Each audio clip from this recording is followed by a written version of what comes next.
എന്താണ് my dear Wi-Fi, ഭയങ്കര ചിന്തയാണല്ലോ. കണ്ണേട്ടാ, നമ്മൾ ഇന്ന് തിരിച്ചു പോവാ. തിരിച്ചു പോവേ? നീ എന്താ കുക്കി പറയുന്നേ? എന്തോ എന്റെ മനസ്സിവിടെ ഒട്ടും അഡ്ജസ്റ്റ് ആവാത്ത പോലെ. അത്ര ഉള്ളോ? അതിനല്ലേ നിന്റെ ഈ പുന്നാര ഹബ്ബി ഇവിടെ ഉള്ളത്. അതല്ല, നീ എന്തോ വേണ്ടാത്ത നടക്കാൻ പോണ പോലെ ഒരു തോന്നല്. അങ്ങനെയൊന്നും ചിന്തിക്കല്ലേ എന്റെ പൊന്നു പെണ്ണെ. നീ എന്റെ കൂടെത്തോളം കാലവും ഞാൻ നിന്റെ കൂടെത്തോളം കാലവും ഒന്നും നമുക്ക് സംഭവിക്കാൻ പോകുന്നില്ല. നീ ഇങ്ങനെ ഓവർ തിങ്ക് ചെയ്തൊന്നും കൂട്ടല്ലേ. പിന്നെ ആ വൃദ്ധം പറഞ്ഞാണ് നിന്റെ മനസ്സിലിരിക്കുന്നെങ്കിൽ അതിപ്പോഴെങ്ങ് മാറ്റിയേക്ക്. അതാരും നമ്മളിവിടെ നിന്ന് മനഃപൂർവ്വം ഓടിക്കാൻ വേണ്ടി ചെയ്തതാണെന്നാ എനിക്ക് തോന്നുന്നത്. അങ്ങനെ ആയിരിക്കുമല്ലേ? പിന്നല്ലേ, നീ ഇങ്ങനെ ചിന്തിച്ച് മൂട് കളയല്ലേ പെണ്ണെ. നീ അല്ല അവിടെ വെച്ച് പറഞ്ഞേ ഹണിമൂണിനൊന്നും പോകാൻ പറ്റിയില്ല എന്ന്.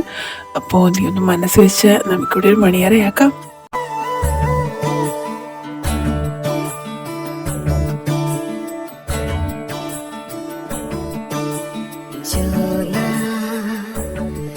कह सके तुम जो ना कह सके हम, जो ना कह सके तुम, जो ना कह सके. കുക്കേച്ചി, അയ്യോ മാറി കൃതി വിളിക്കുന്നു. ഓ നശിപ്പിച്ച് എന്തോ ടൈമിങ് കറക്റ്റ് ഇങ്ങനെയുള്ള കാര്യങ്ങൾ വരുമ്പോ മാത്രമുള്ളൊരു വിളി വരും. ഈ ചെറി നിനക്ക് എത്തിക്കണ്ടാവില്ല, നീ ഇങ്ങോട്ട് തന്നെയല്ലേ വരെ. എടുത്തോളാം മോളെ. ഓ ആയിക്കോട്ടെ, ഇപ്പൊ എന്നെ വിട്ടേരേ.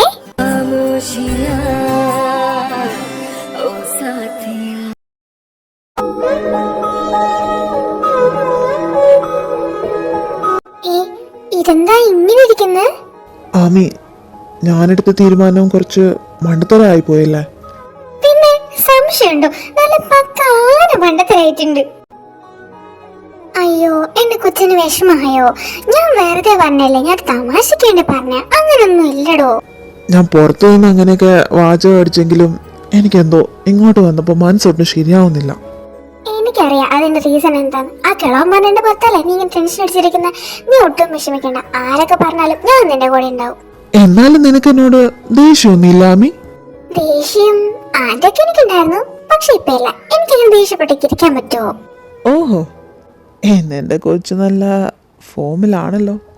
നമ്മൾ എന്ന് ഇങ്ങനെയൊക്കെ തന്നെ, അല്ലേലും ശ്രദ്ധിക്കേണ്ടവരൊന്നും ശ്രദ്ധിക്കില്ലല്ലോ. അപ്പൊ ശ്രദ്ധിക്കാത്തതാണ് പെണ്ണിന്റെ വിഷമെങ്കില് നമുക്ക് ഇന്ന് തന്നെ വിഷമം അങ്ങ് തീർത്തേക്കാം അല്ലേ? എന്തു പറയുന്നു? ഈ മൗനം സമ്മതായിട്ട് കൂട്ടുവാ ഞാൻ.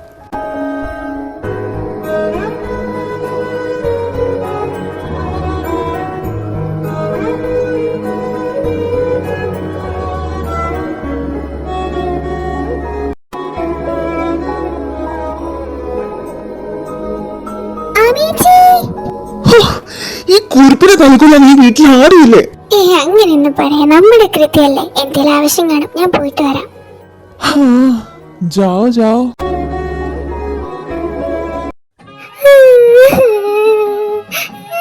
എന്റെ പൊന്നു കൃതി, എന്തു പറ്റി? കുറെ നേരം ആയില്ല ഇങ്ങനെ കിടന്ന് കരയാൻ തുടങ്ങിയിട്ട്. അയ്യോ, എന്റെ കുഞ്ഞ് ചായക്കാണോ കരയുന്നേ? ഒരു 5 മിനിറ്റ് ഏട്ടത്തി ഇപ്പൊ ഇട്ടിട്ട് വരാമേ, കരയണ്ടാട്ടോ. അയ്യോ അതല്ല, എനിക്ക് 3 ഏട്ടന്മാരുണ്ട്. ഒരു 3 നേരം ചായ എനിക്ക് കിട്ടിയിട്ടില്ലേ. നിനക്ക് ആ ഊളുകളുടെ കയ്യിൽ നിന്ന് ചായ കിട്ടാത്തതിനാണോ ഇത്ര വലിയ വിഷമം? അവരെക്കാളും നന്നായിട്ട് ഞാൻ ഇടുവല്ലോടി ചായ. അതുപോട്ടെ, നിന്റെ ബാക്കി 2 ഏട്ടത്തിമാരും ഇടുവല്ലോ ചായ. നിനക്കെന്നിട്ട് അവരുടെ ഒന്നും ചായ വേണ്ട അല്ലേ? ഓ എന്റെ പൊന്നേട്ടത്തി, ചായയല്ല, ചായ ചായ, അതായത് ഫേസ് കട്ട്.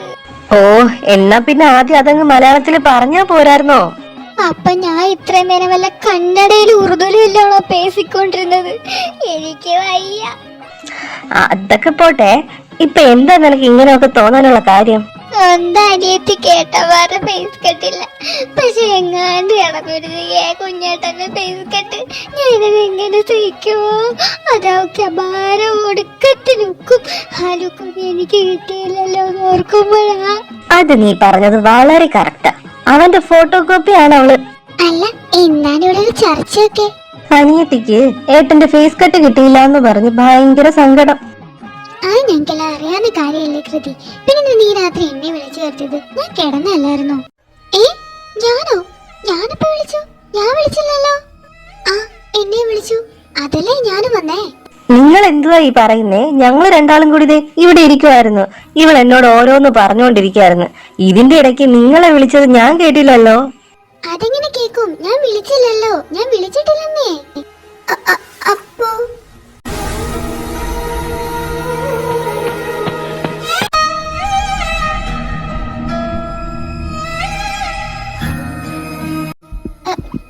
കണ്ണേട്ടാ. എന്താ? അല്ല, എന്താ ഒരുമാതിരി ഇരിക്കുന്നേ? ഞാനോ? ഞാൻ എപ്പോഴും ഇങ്ങനെയാണല്ലോ, തനിക്ക് വെറുതെ തോന്നുന്നതാ. ഇതെന്താ സംസാരത്തിലൊക്കെ ഒരു വ്യത്യാസം? പറ കണ്ണേട്ടാ, എന്താ ശരിക്കും പറ്റി? എന്നോട് പറ. തന്നോടല്ലേ പറഞ്ഞേ എനിക്ക് പ്രശ്നമൊന്നുമില്ലാന്ന്. എനിക്കൊന്ന് മനസ്സമാധാനത്തോടെ കിടക്കണം. ഒന്ന് പോയി തരാവോ ഇവിടുന്ന്? ഞാൻ പോവാം.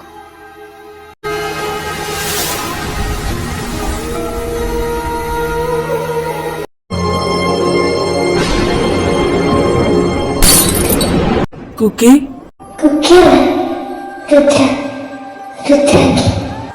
രുദ്ര,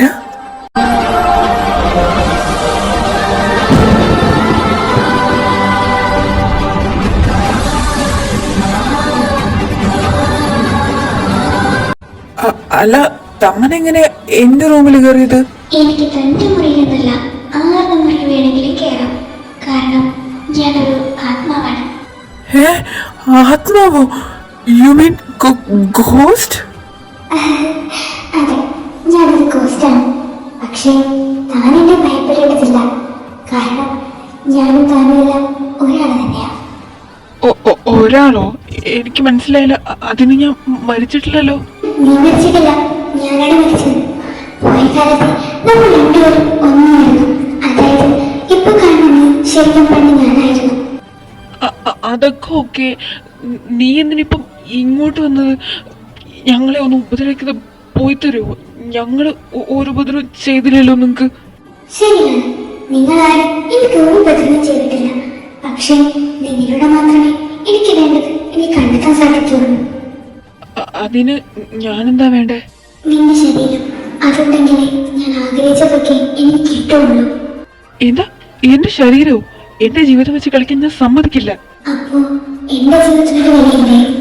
അങ്ങനെയല്ല, നീയൊക്കെ മരണപ്പെട്ടു പോയതാ. ഞങ്ങൾക്ക് ഇനിയും ജീവിതം ബാക്കിയുണ്ട്. നീ കാരണം എനിക്ക് നിങ്ങൾ സംഭവിച്ച എന്റെ കുക്കിക്ക് പിന്നെ ആരാ ഉള്ളത്? എന്റെ ഏട്ടന്മാർക്ക് ആരാ ഉള്ളത്? എനിക്കിനൊന്നും കേൾക്കാൻ വേണ്ട, അറിയാൻ വേണ്ട. നിന്റെ ശരീരം അത് എനിക്കുള്ളതാണ് കൃഷ്ണ. നോ.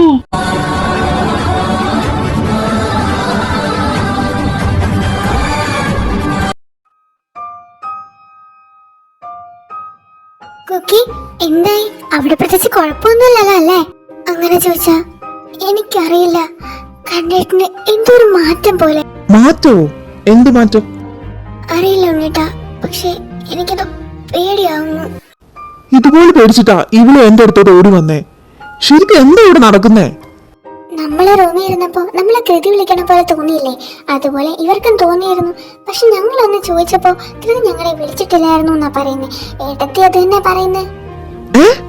ഞാനും കേട്ടാണല്ലോ കൃതി നമ്മളെ വിളിച്ചത്. വേണ്ട, പിന്നെ ഞാൻ ആരെയും വിളിച്ചിട്ടില്ലെന്ന്. ഇത് ഇച്ചിരി കോംപ്ലിക്കേറ്റഡ് ആണല്ലോ. എന്തായാലും ബാക്കി നമുക്ക് നാളെ നോക്കാം.